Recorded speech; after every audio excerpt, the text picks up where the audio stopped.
Well, you guys, thank you very much for jumping on this call today.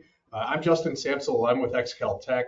I oversee our sales team here for the organization.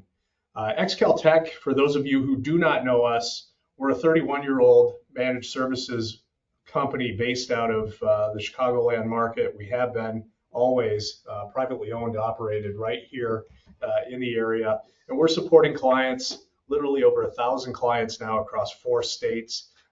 Illinois, Wisconsin, Indiana, and Florida as well for all their IT service needs. So we aim to be a white glove services provider for our clients, meaning we want to manage and support everything from your end user needs to your back of the house infrastructure, architecture, and cybersecurity needs.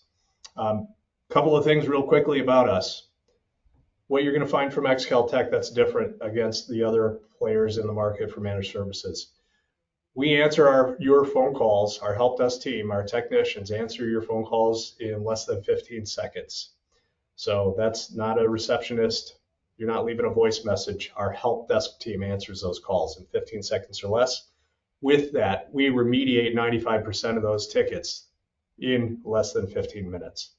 And the biggest statistic that I can put in front of you today from cybersecurity perspective is we've now, as an organization, gone 5.5 years without any of our managed services clients being impacted by a cybersecurity or ransomware event.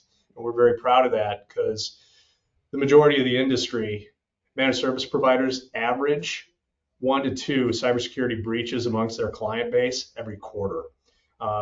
So you can look at that and obviously see, XCal Tech, our organization, we start with cybersecurity, but right behind that is our support for you as our client. Everything we do at XCal Tech is done with a CARE approach. It's called Consult, Advise, Recommend, Educate. This event today is part of our ongoing series where we work with our clients and prospective clients to educate them on industry trends and what impacts your business at the end of the day. You as a business decision maker or owner have to be on the lookout for what's coming down the pike so that you can prepare properly. And this is something that we work with our clients on daily to make sure that they're safe and secure and that their employees can ultimately operate efficiently. I can go on, but the man of the hour is waiting for me. So Travis, without further ado, thanks for jumping on this call with us today. FifthWall, you guys have been a great partner. Without further ado, Travis Kroger, our partner on the FifthWall side. Hey, Justin, thank you so much. Before we dive into me, I want to dive into FifthWall first. So for those of you not familiar, FifthWall is a cyber insurance only agency. All we do is sell cyber and tech. We don't do any work comp. We don't do any directors and officers, cyber and tech. Our team is a group of specialists. Think of it as the SEAL Team 6 for cyber insurance. I'm blessed to be surrounded by a team that honestly knows more than me, right? That's kind of what it's about, is we all make up this team. If you go to the next slide there for me, I think we've got my profile next. This is me. I'm a certified risk manager by trade. Cyber insurance just happens to be the way that I make money. But ultimately, what I want to do is help people understand how to manage their risk, because as you said, Justin, that is a ridiculous statistic with the lack of interruption and ransomware events. I want to knock on wood for you, because managing risk is so critical to not having those incidents. And we're going to dive into that.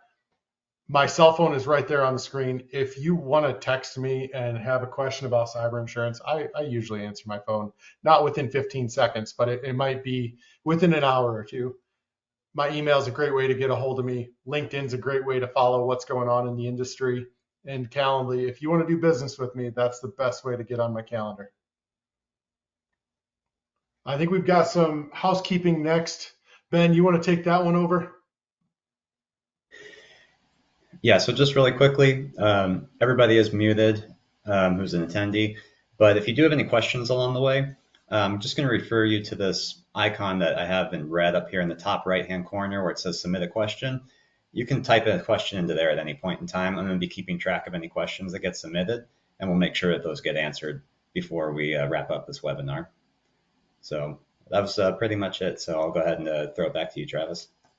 Perfect. So throughout this whole webinar, we're going to be having a few poll questions. The first one should be popping up on your screen momentarily. But realistically, I've been in insurance for the past 7 years, focusing specifically on cyber insurance. And really to kind of gauge who I'm dealing with, who we're talking to, I need to know who's doing the security, because when it comes to risk management, security is a critical role in mitigating that risk.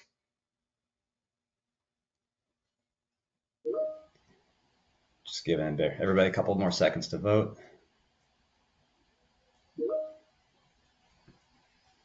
Perfect. I'm seeing some answers across the board. And that's kind of what I was expecting. So we usually have a mixed bag with these. It's looking like we got MSPs in the lead at 63%. But there are some people that have both in-house and MSPs. And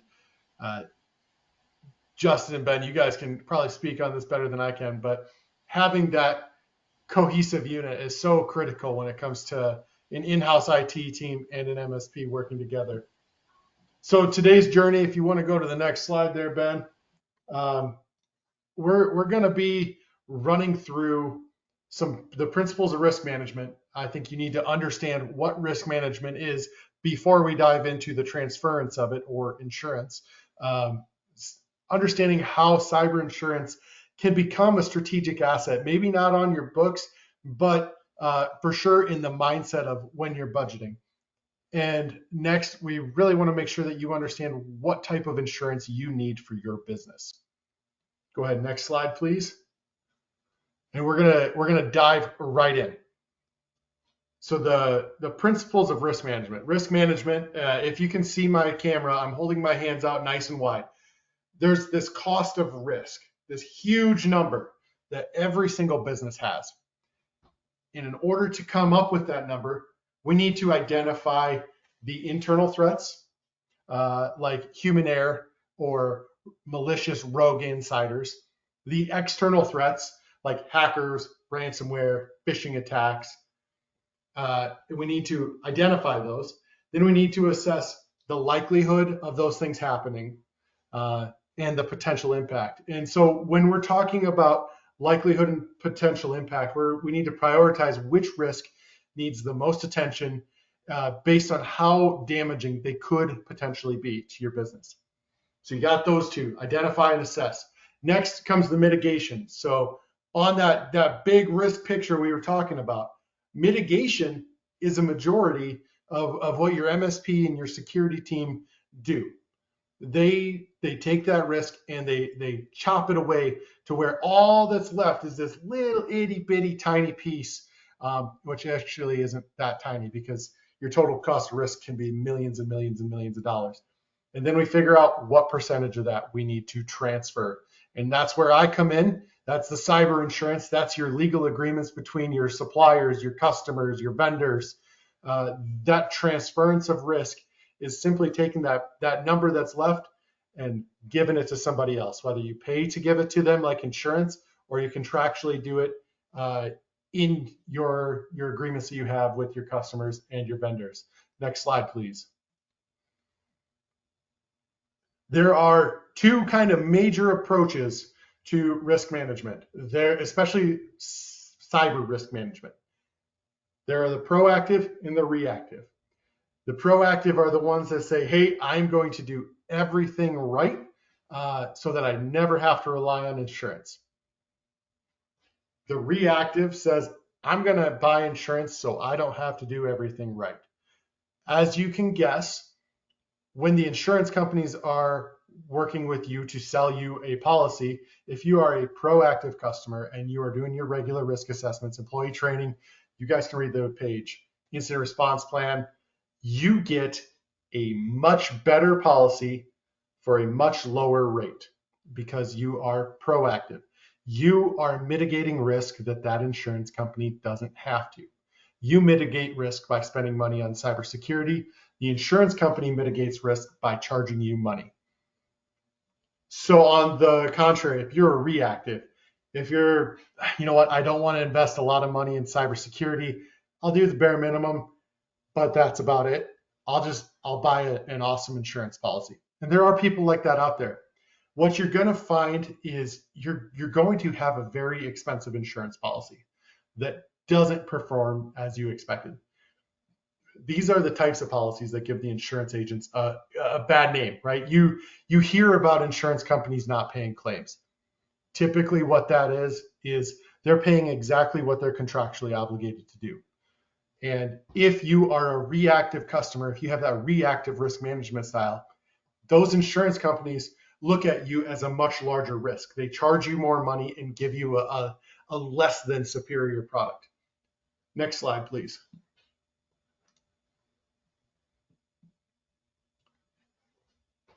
So one thing I've found with these reactive cyber risk management companies are the owners think of it as, the owners or decision makers think of insurance as a commodity.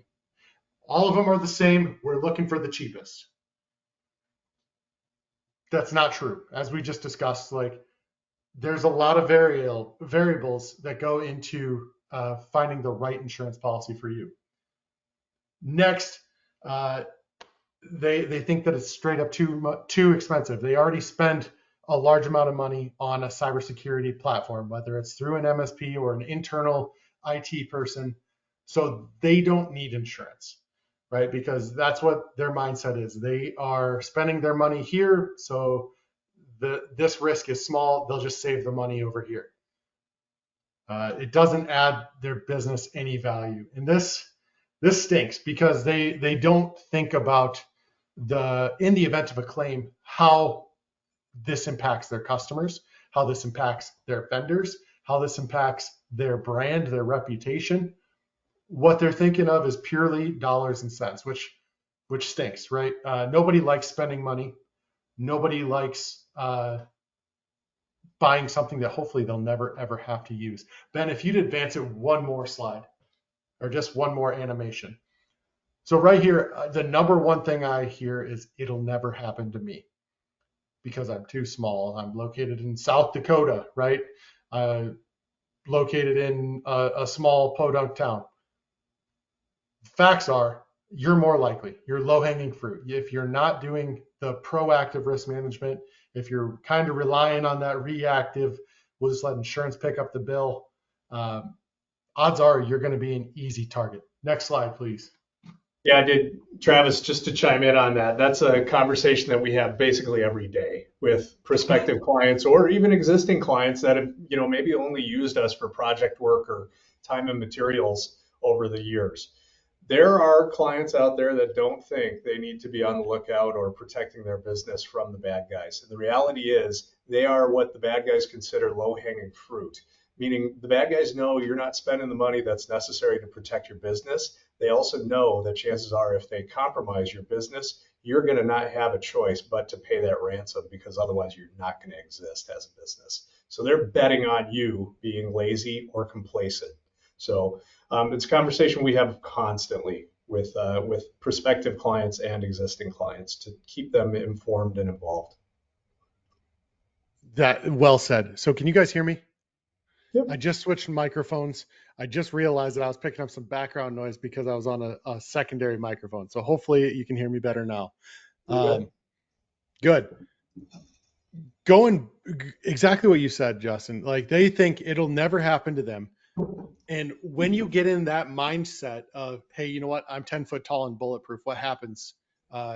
You smack your head on the wall and get hit by a bullet. Like it's just a matter of time before you get hit. Now, not everybody can afford the cyber policy that they need. I'm not naive to that fact. Here's a case study. So right when I was first coming to FifthWall in August, I've been doing cyber insurance for 7 years. I moved over to FifthWall because I love their focus of we work with MSPs to help MSPs customers become more secure, therefore lowering the risk for those MSPs. It's a fantastic business model, and it really helps customers understand the value that cybersecurity plays in the whole risk management solution. So we had this hospital. They came to us. They had a $2 million policy, and that $2 million policy was, let me see here, $2 million cost them $90,000. You're thinking, holy smokes, that's a lot of insurance, or not a lot of insurance for a lot of money. And you're exactly right. It turns out they were missing some key controls, and we worked alongside their MSP to identify those key controls. They didn't have multi-factor on their critical components for the hospital's communication and for all of the patient data, because it is a pain in the butt for nurses to carry around their phones and multi-factor in, right? So we needed another solution for that. We also realized that they didn't have any security awareness training. And keep in mind, insurance companies aren't asking for you to be quizzed daily or weekly or monthly even. They want annual or semi-annual training, right? The bar is very low for insurance minimum requirements. I always recommend monthly, but that's me. So these guys didn't have anything. We worked with their MSP and found out, holy smokes, this is why you're paying way too much for insurance. And the hospital goes, oh no, because we need 5 million for this new contract that we're working on. And what's that going to cost? We said 141,000 with your controls as is. They said, well, that is not doable at all. Next slide, please. So we worked with them.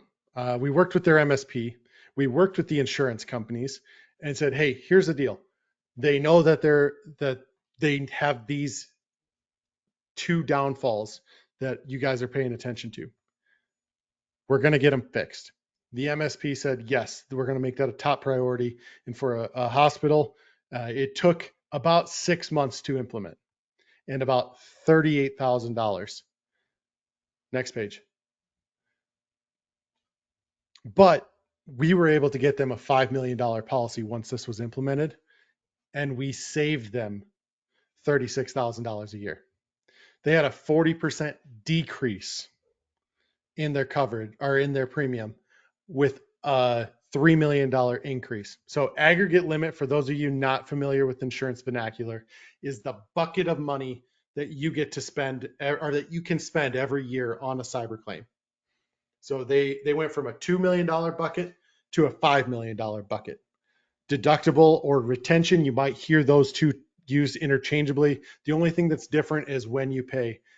Retention, you pay before the insurance company. Deductible, you pay after the insurance company. But this is the money that you pay out of your pocket. We took theirs from 100 grand down to 50 grand. Keep in mind, we also lowered their premium and more than doubled their aggregate limit.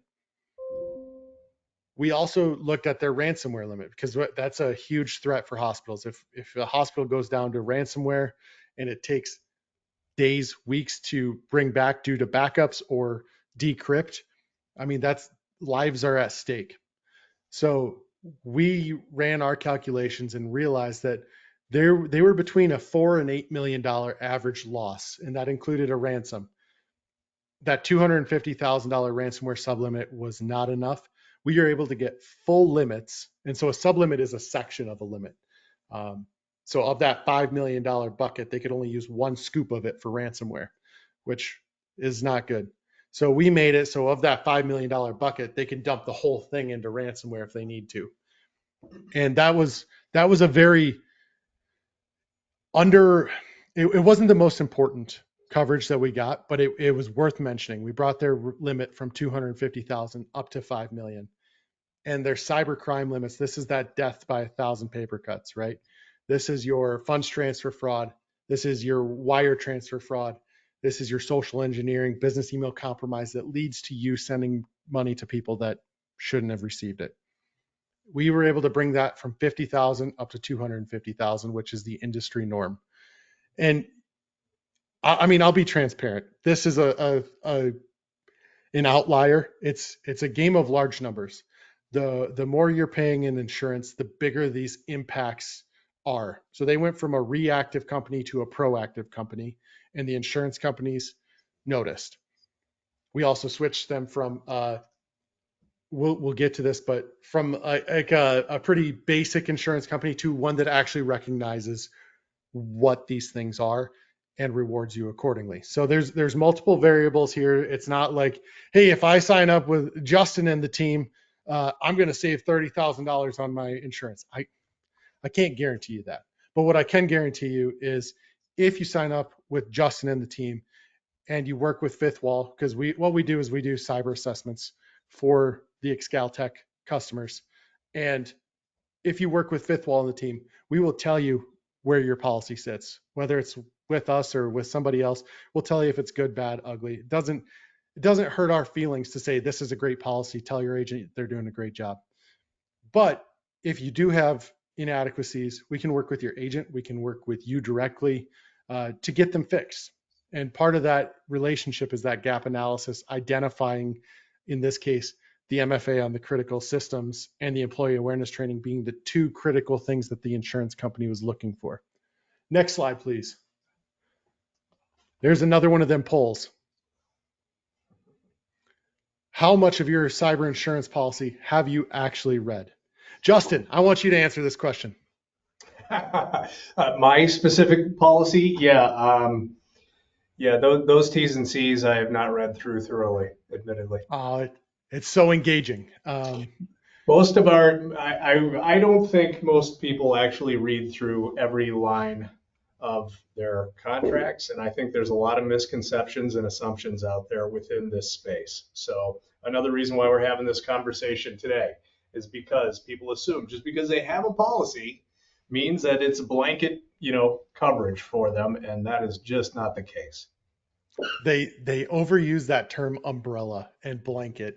It scares the heck out of me because an umbrella policy is not an umbrella policy. It just covers your general liability and auto and sometimes employer's liability, right? It has nothing to do with cyber. It has nothing to do with your homeowner's policy. There's so many misconceptions because just that people do not read the entire contract. And that's where it's critical to make sure that if you're working with an agent, to make sure that they're reading the entire contract, because as you know, cybersecurity is its own language, right? It's not an easy language to learn. When I say MDR, MFA, EDR, XDR, PAM solution, I'm throwing out all these acronyms that are their own separate vernacular. Then you have insurance when you're talking about liability, subrogation. It's its own terms as well. Cyber insurance is this mangled monster of the two, where I'm taking things like ransomware and then packing them on and making up terms like cryptojacking, right? And making up coverages around them. All of these things are their own vernacular, and you need to make sure that your agent speaks them. If you have an agent selling you a cyber insurance policy. Next slide, please. So these next few slides, full disclosure, they used to be called bronze, silver, gold, and platinum. We started working with the Olympic Committee. They told me I can't do that. I can't have pictures of Michael Phelps on the screen. So you guys are kind of getting the first version of what you're seeing here. But the message still reigns true. This bolt-on policy, this is the one where your agent sells you a piece of paper. They attach it right onto your business owner's policy and say, for $100, you got cyber insurance. Makes you feel good, makes the agent feel good. There's no hard questions, right? You don't have to answer any underwriting questions, but it's exactly that. It's a piece of paper. These are the ones where people start to get frustrated in the event of a claim. Well, I had cyber insurance and it only paid $10,000. That's because that's what the legal contract said that you signed. It was a $10,000 contract, and that was what they were obligated to pay. Travis, these things.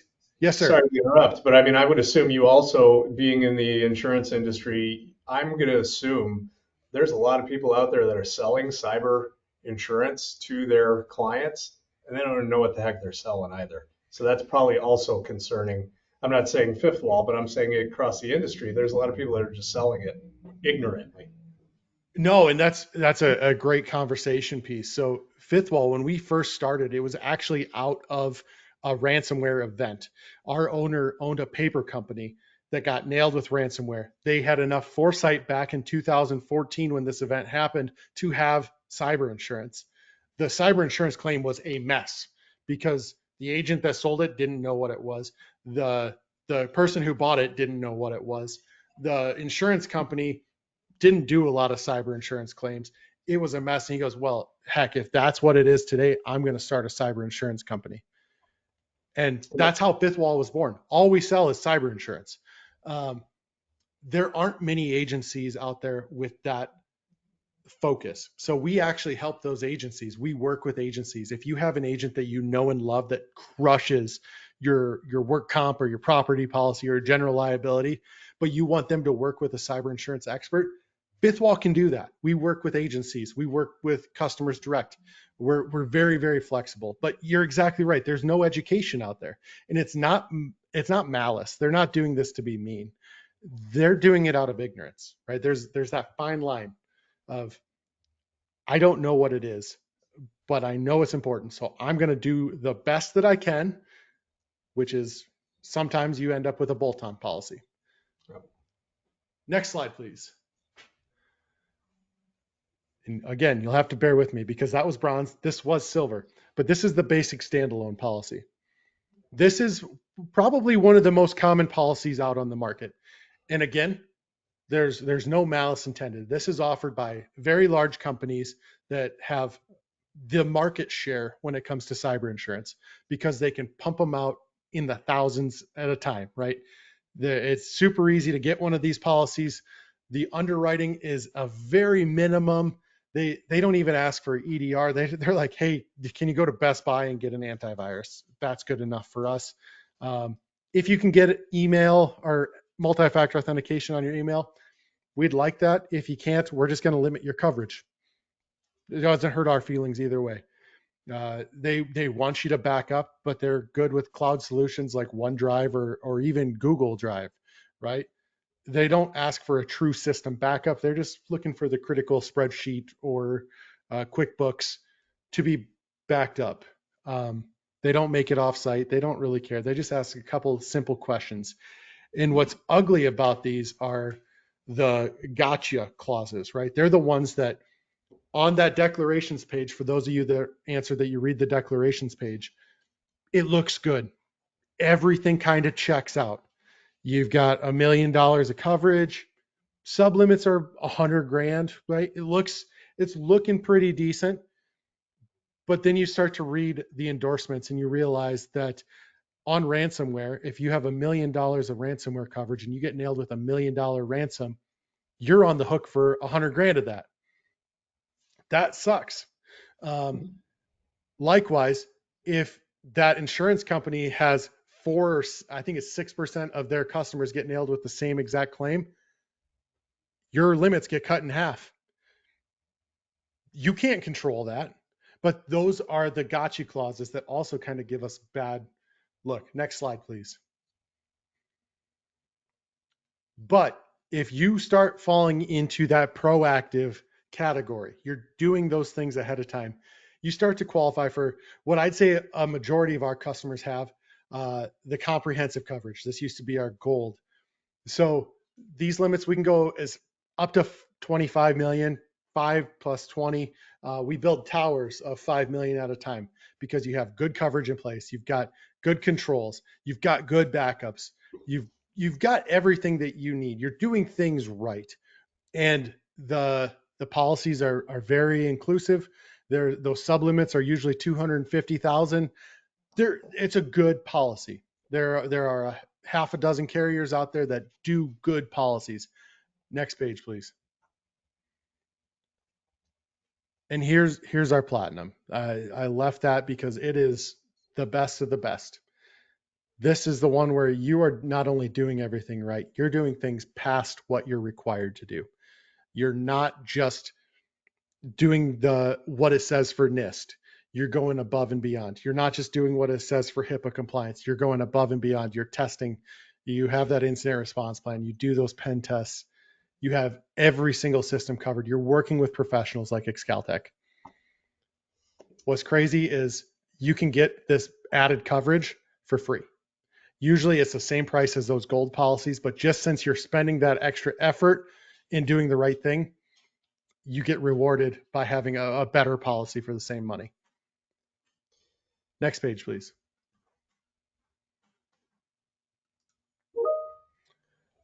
All right, really quick, final poll. What type of policy do you guys have? Now that I just ran through it, oh, none. Oh, I saw that. Platinum, get some good in there. All right, we're splitting across the board. I don't see a lot of basics or bolt-ons. That makes me feel good. Other than the couple of you with none, we need to talk. My information will be at the end of the slide deck too.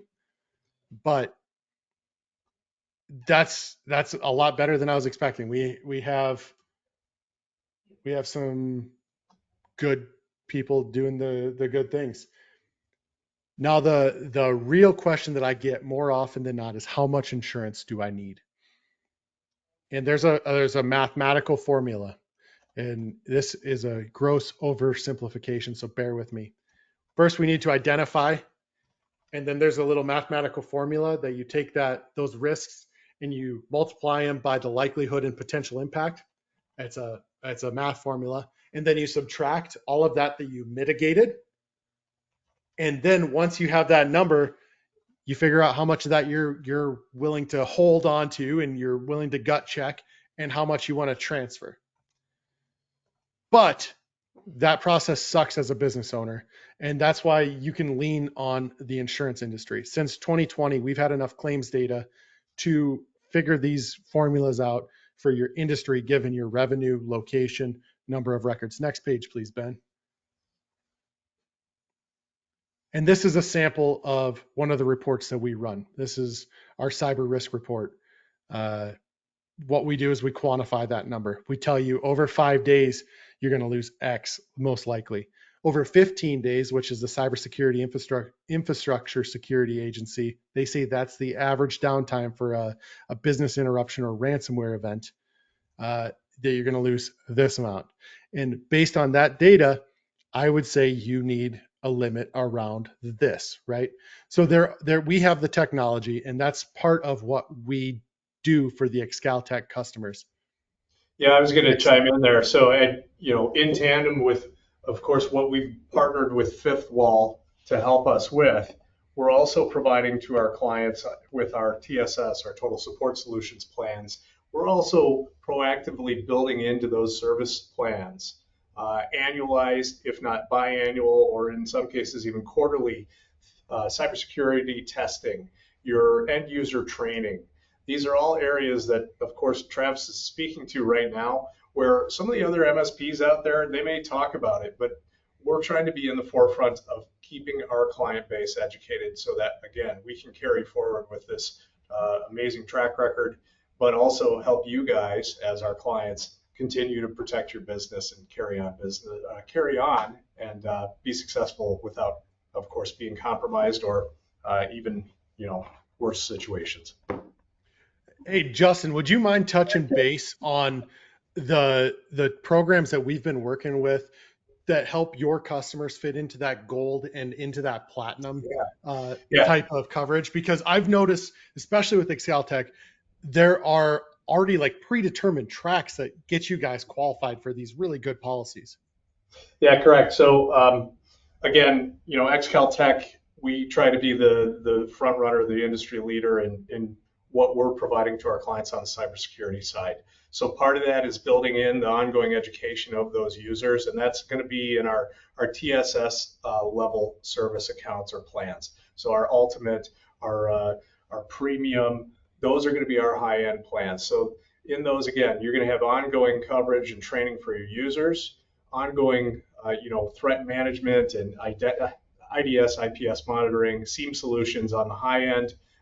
Again, more technical cybersecurity applications that we're deploying for our clients to keep them safe. And then beyond that, we also have a secondary plan right beneath that, our premium plan, which is going to still enable the majority of those cybersecurity features and tools to be deployed for you. but maybe you don't have all the compliance needs of a healthcare facility or a counseling facility, a financial services firm. So yeah, Travis, we definitely have two plans where this is going to check those boxes and help you as a business owner hopefully secure a better policy and again, stay up and running. Perfect. Ben, would you hit that next slide for me? This is another thing that we're able to do that not a lot of other insurance agencies will even think about.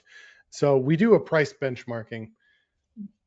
As most people know, insurance agents are commission driven.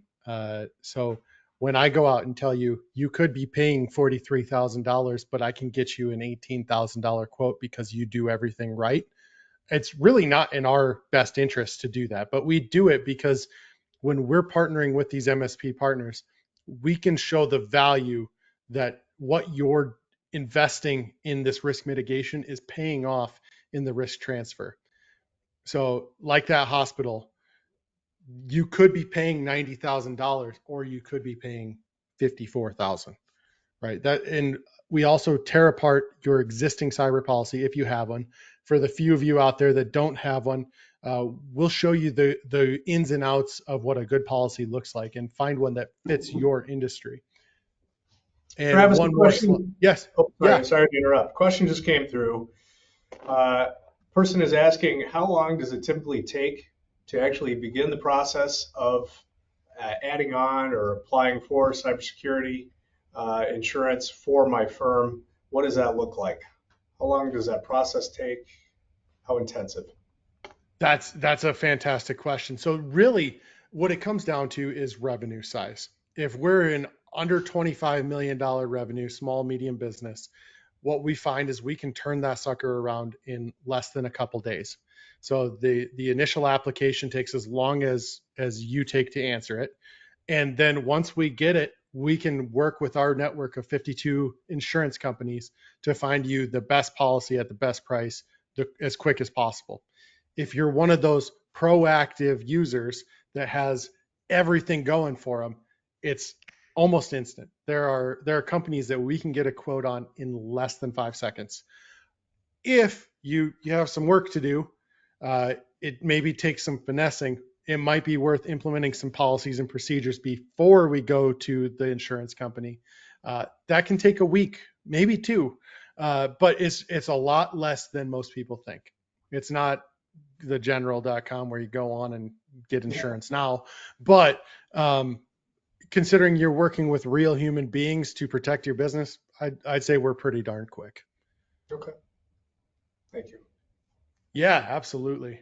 And are there any other questions coming through? Because I've been really hammering through this quickly, but I know that usually around the time that we're talking about the different policy levels, there's some questions that come in. Is that the only one that we got?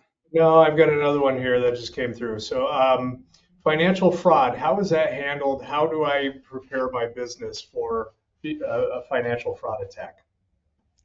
So that comes down to that $250,000 sublimit that we talked about before, right? The crime coverage. Financial fraud usually falls into that section because it's usually a social engineering attempt, a business email compromise, could be an invoice manipulation, wire transfer fraud. All of those have their own separate coverages, their own separate definitions, depending on which insurance company you're working for. But the recovery process is usually pretty easy. So the insurance companies that we work for, or work with, I should say, are what you call pay on behalf of.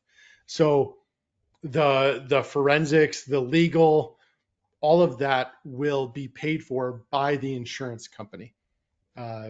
It'll go against your limits and stuff, but they'll come in, they'll take command of the situation, figure out how the bad guy got in there, what the attack vector looked like, how did they trick you? Was it a domain name that was one letter off? Was it even a breach? Was it even worth investigating further, or did you just fall for a phishing scam, right? And then they'll work with the Secret Service, which I thought was, when I got into insurance, like you hear financial, you think of like IRS, you think of the financial departments, but the Secret Service is actually the one that's in charge of clawing back those funds from the bank accounts. So if you transferred 50 grand, the Secret Service is ultimately the ones that will grab it and bring it back. They have the longest reach and the most power. So our carriers work with them to make sure that we can claw back as much of those funds as possible to minimize that claim so that your rates are a lot less likely to go up in the event of a claim. And then last question I have that's come through is, and it's a smarty pants question, but is there any businesses that don't need to consider or need cyber insurance? The answer to that is no, but I'm also cognizant that some of these business owners are gamblers. All I can do is show you what that risk is. I can tell you what it looks like. There are people out there that choose to self-insure, and that's really never advisable unless you are equipped for it. So in the event of a claim, kind of one of the cool things about cyber insurance is it's not just you doing everything yourself. You get an entire team assigned to you. So think about what it costs to retain a legal counsel, retain a lawyer that only does cyber insurance claims. It's about 25 grand minimum per year. Think about what it takes to retain a DFIR firm, a digital forensics incident response firm. That's $10,000 to $15,000 per year. Think about what it would take to employ a risk manager and incident response manager. You're looking at $100,000 a year. All of these things come baked into your insurance policy. So really, that's where it becomes this thing that you're paying for. Hopefully you never have to use it, but if you do, there's already an automatic savings. And so the answer is no. Basically, if you have a business or you're a business owner, you should have cyber insurance, just like any other kind of coverage. Should. Okay. Yes. Way to oversimplify my answer. I appreciate that. Every business needs it. Not every business will buy it, but I just want people to be aware that if they're not going to buy it, there are risks out there that they may not be accounting for. Okay. Travis, how do we move forward if people have additional questions? They want to review their policy. Ben, hit me. There we go. So we have that cyber risk report, which we hinted at. We showed you some slides from, but the best way to get a hold of me is email. Shoot me an email and say, hey, I heard about you here. If you want to follow what we're up to, like we were just in Vegas at a Write a Boom conference for MSPs. Next week, we're going to Orlando to another conference. There's a whole lot of shenanigans that go on in the cyber insurance realm. We do Spicy Mondays. So keep up with me on LinkedIn there. If you want to do business immediately, hop on my calendar. That Calendly link will give you an option for a 20 or 30-minute meeting, and we can just get straight to business. Awesome. From the XCalTech side, thank you for everybody who has joined today. If there aren't any other questions, we're going to close this out. For everybody that's been on the call, you'll receive a copy of the version of this call. And we look forward to seeing you all on our next event. And have a great remainder of the evening. Thank you, Justin. Thanks, Travis. Bye, guys.